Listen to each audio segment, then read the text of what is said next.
mind creates the reality. So normally our mind creating the reality. Like for example, right now you're watching this video and there's a lot of pre-concept which is developed with you from a long time, and you are mind completely fixed, grasp on this idea. Then idea is become reality, so strong.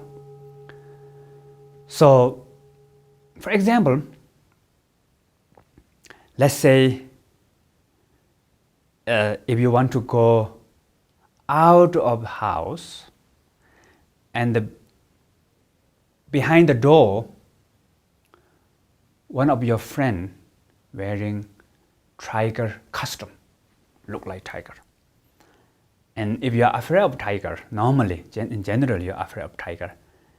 And in that day, you don't know your friend is wearing tiger costume and waiting behind the door.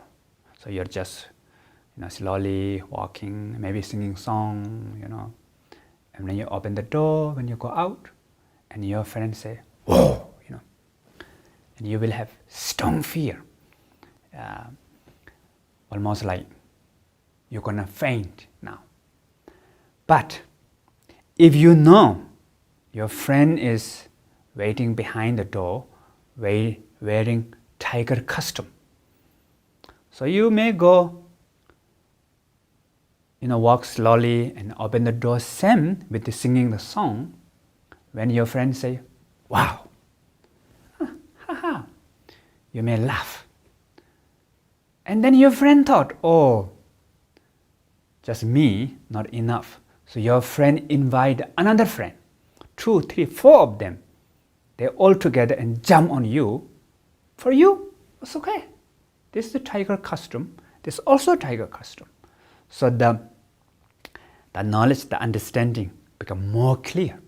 So therefore, if we realize that the world is constructed by our mind, and then that is really help us to free the fixation mind, the free from the suffering which is caused by grasping.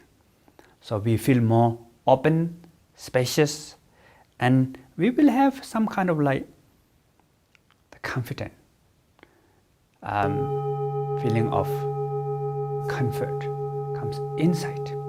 So that is what we call great wisdom, the wisdom of non-dual